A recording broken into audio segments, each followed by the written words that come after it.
Hello, everybody. Good morning, good afternoon, you know the drill, whatever time it is in your time zone. It is Monday. It is time for Two Chaps, Many Cultures, and this is my friend Brett. My name's Christian, and Brett's still on mute. This is the Monday thing when the mics don't work. He'll find the button. So, good morning, everybody. Oh, what is it? Quiet now. We're hunting rabbits. Sorry about that, folks. Technology, it's supposed to happen automatically. This is why I don't, I don't do technology Right. But we're doing it live. We're here live. We're here. It's Monday morning. We're launching into our week of talking about art across cultures. Where me personally have a soft spot for art when it comes to culture and music and all things art. So, isn't it often that when we ask people, so how would you define the term culture, that they say, well, the arts. So arts always come up when we ask people how would they define culture. Obviously, culture is more than the arts, but this is often the neural connection that people make, that they equate culture with art. So what better way to dedicate a whole week to the arts as maybe a tool or a vehicle to translate culture, or to explain it, or maybe to shine light on some facets that we don't always see consciously. And we teased you a little bit last week because we said the music that you hear in the intro, that is art. And how would you like to talk to or see or listen to the artist who created that music? Brett, would you like that? Yes! Yes! And here he is. Here he is. Here he is. Hello. Well, this is our dear friend Sebastian from München, or as the Anglos say, from Munich. He goes by the name of Sepalot as an artist, and he's responsible for the track that you've been listening to every time we start this program. What's the name of that track, Sebastian? Doom Dip. Of course, Doom Dip. Thanks for taking time, my friend. Kind of doom dip, in the background behind we're doom dipping in the background. Yeah. So Christian, Brett, why a DJ? How is that art, and what does that have to do with culture? Well, Sebastian, what does it have to do with culture? Probably everything a human being is doing has to do something with culture. So, of course, music, art, food, everything is culture. That's my definition. Nice. Yes. So this music comes from a human being, and so it's culture. As simple as that. I love that. That's spot on. But that when I say Munich and when I say German music, some people may get the wrong idea, especially if you haven't lived in Germany or if you haven't been familiarized with popular culture in contemporary Germany. How would you describe the music that you create, Sebastian? I think my music has so many influence from different cultures and different parts of the world and different decades. Sometimes I think my musical persona is a little bit schizophrene, because I like. What was that? Sorry, we don't have the subtitles. I may need translation. Medication. I need medication. Yeah. It's my approach when I was DJing a lot was always to pick tracks that are not in the same genre, but mix them into, let's start first. I'm known as a hip hop DJ, and I love to play tunes that are not in the record store in the hip hop how do you say Fach? Christian, you know what I mean. In the crate, in the hip hop crate, or the hip hop crate, yeah. But I like to put the people on a journey, so they go home and say, okay, I was on a hip hop party, but what the hell was this music? I have no idea. I never danced to this music, but it was good. So this to entertain the people with something that they didn't expect, and this approach is the same when I'm making music. I like to put things together that probably people won't bring together in the first place, but they work together. So this is how I make music, or this entertains me when I'm making music, and I hope it entertains the audience as well. Well, thank you for that, but let me put another spin on this record here. You started out as a hip hop producer and DJ. You were part of a very well-known hip hop band in Germany. You guys had top 10 albums in Germany. So the band has in hip hop circles in Germany and the German-speaking world became a household name. Yeah. So now what you do as a solo artist is that still hip hop? Could you put that in a genre category, or is this so eclectic that it defies all these categorizations? I always have the problem when the distribution company who is distributing my music always wants to make me make a sign which genre it is, and I always think, okay, I have no idea. Then I'm looking. Of course, I think the way I produce is hardly hip-hop influenced, but there are nearly no rap songs on my albums, so there's nobody rapping. But the way I work with drums and drum patterns is, I think, heavily influenced about hip-hop music.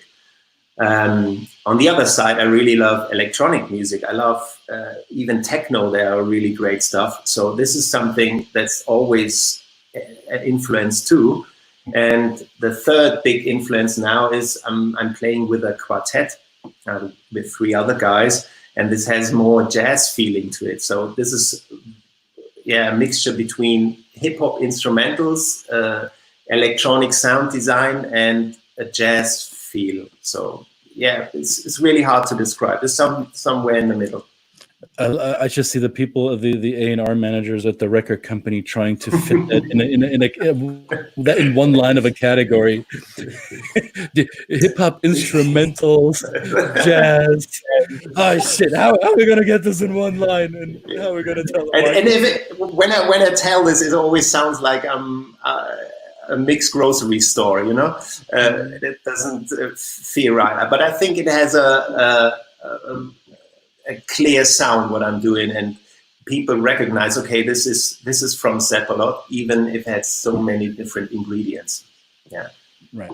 I've been listening to a lot of here in the US. The Sirius XM has a U2 channel, and they're bringing in a lot of the producers that worked with U2, and they've said that it kind of sounds, when you're saying it, you've got this kind of same approach that they expand their horizons through technology, their music, they've pushed boundaries over the 40 years they've been a band, but they've always retained that identity. The U2 song comes on, you know exactly that it's U2. You know it's Edge on the guitar. You know that what it is, but then all of a sudden it sounds completely different, and that's listening. Only in the short time I've been listening to your music, it's the same kind of thing.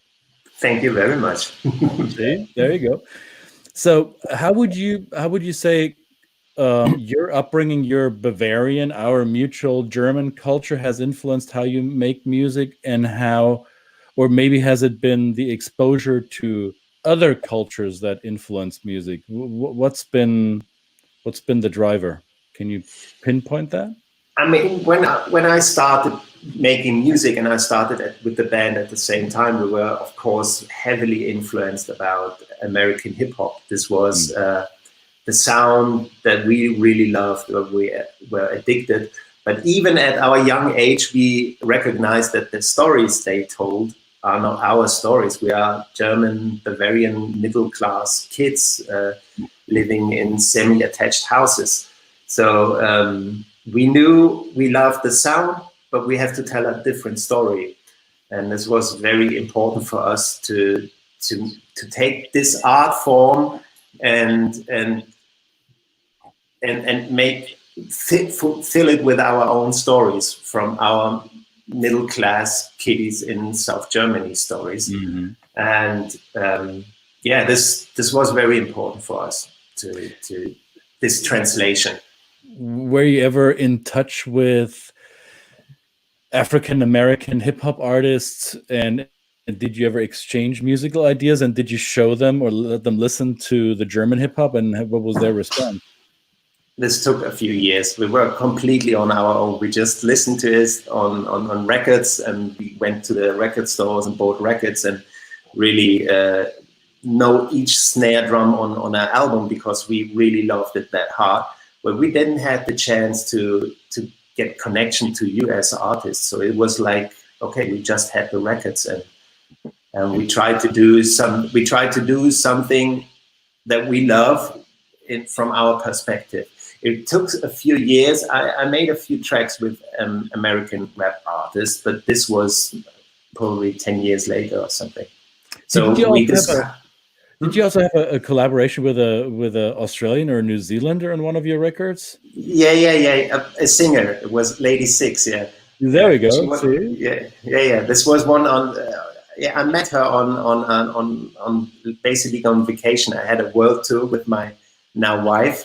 Back then we were not married. We traveled around the globe for 4 months, and in Australia I met her, and then we made a track together. And it was the most played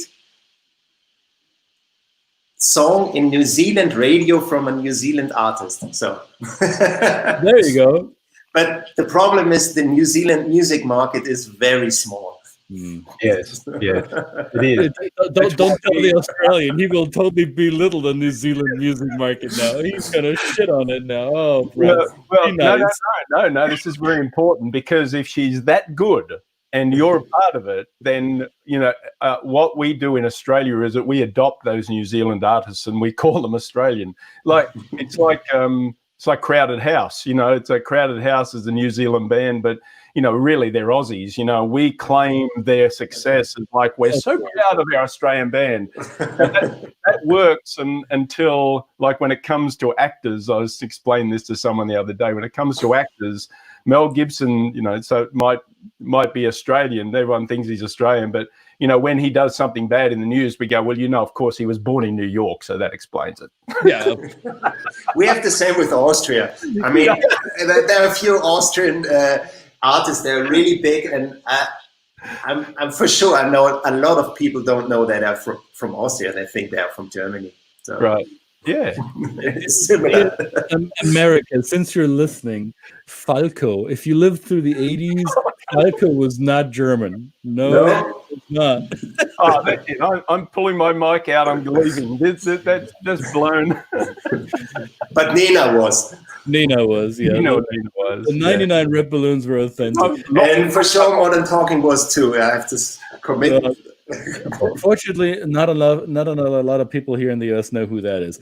Now, you mentioned your wife. I met your wife several times, Deirdre, and I think it's worth pointing out that through your personal relationship, you've also touched other cultures, right? So your wife's got a quite diverse cultural background. How is that informing or influencing the way you you approach your creative process?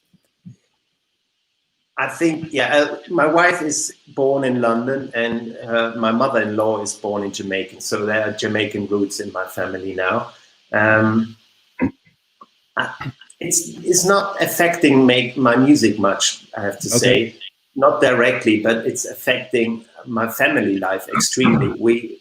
We always keep an eye on that her culture, my culture, is represented equally in our family. So we try to go to the Caribbean as often as we can, and we send our kids in school as well in Barbados for a few months there, so they get the whole Caribbean culture package into their veins. It affects me in my daily life, and maybe there it's affecting my music as well, but it's not because I have a wife with Jamaican roots, I'm making reggae music now. This is not happening. Which that would be surprising, or yeah, that would be funny. that may cause some domestic discussions, I guess. but to be truly, it's not that big difference. I was making hip hop music, so why shouldn't I make reggae music? But I don't. So it's not my plan. But yeah. So if people want to hear your stuff now, and they're not in Europe and they're not able to travel because of what's going on in the world right now, is Spotify the best way to find Sepalot's music, or is there any other ways you would send people? Yeah, Spotify is perfect, but Apple Music is fine, and all the other streaming, and where you can get music, you get my music too. So streaming is what distributes your music now. Is this the reality for active musicians these days, that without a functioning streaming distribution, your music will not be heard? Yes, streaming is extremely it's extremely important.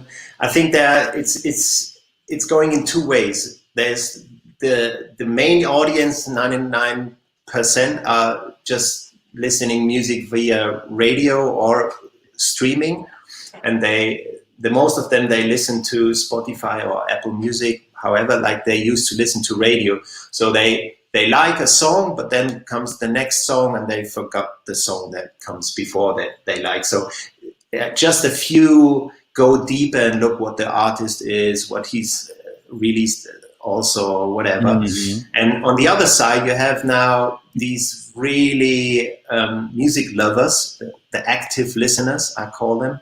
They really dig deep. They want to have the extra limited edition vinyl with very nice printing, or they use Bandcamp, for example. I'm on Bandcamp as well. I don't know if you're familiar with this. It's like an independent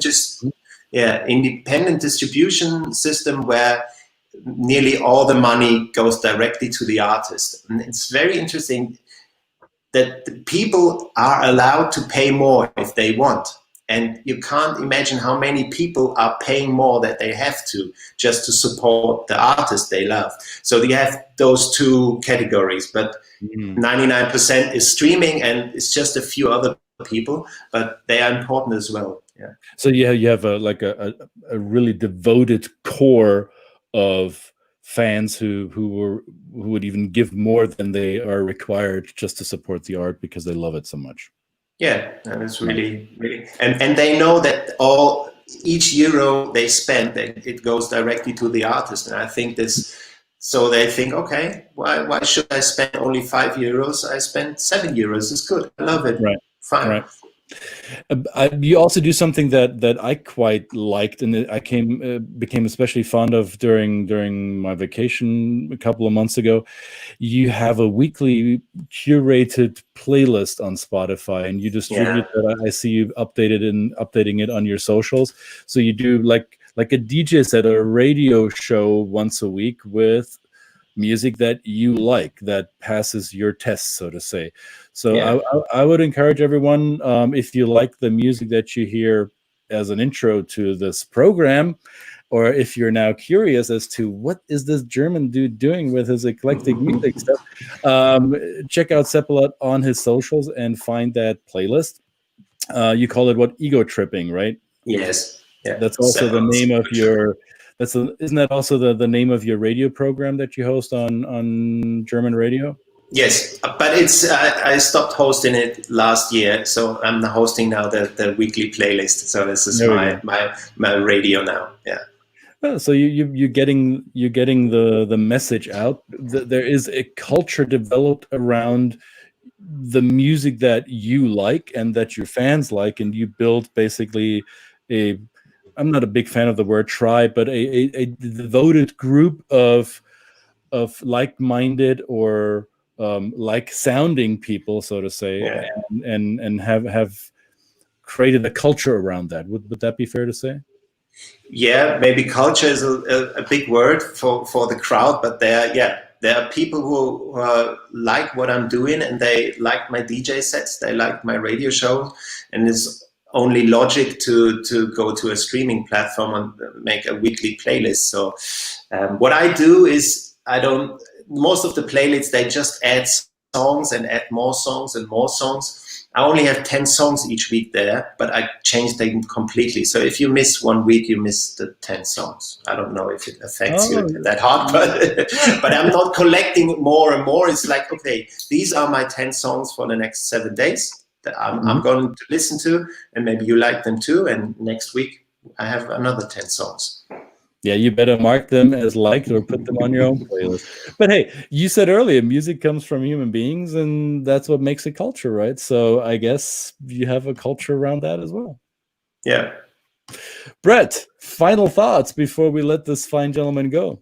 Well, I really appreciate it. You getting up in the afternoon. Wait. I've been working. I have some. Look at that! Look at that beautiful vista. We have so nice weather today. Yeah. I was, Christian, for you. I was at the Isar-Ursprung, Vorderlist.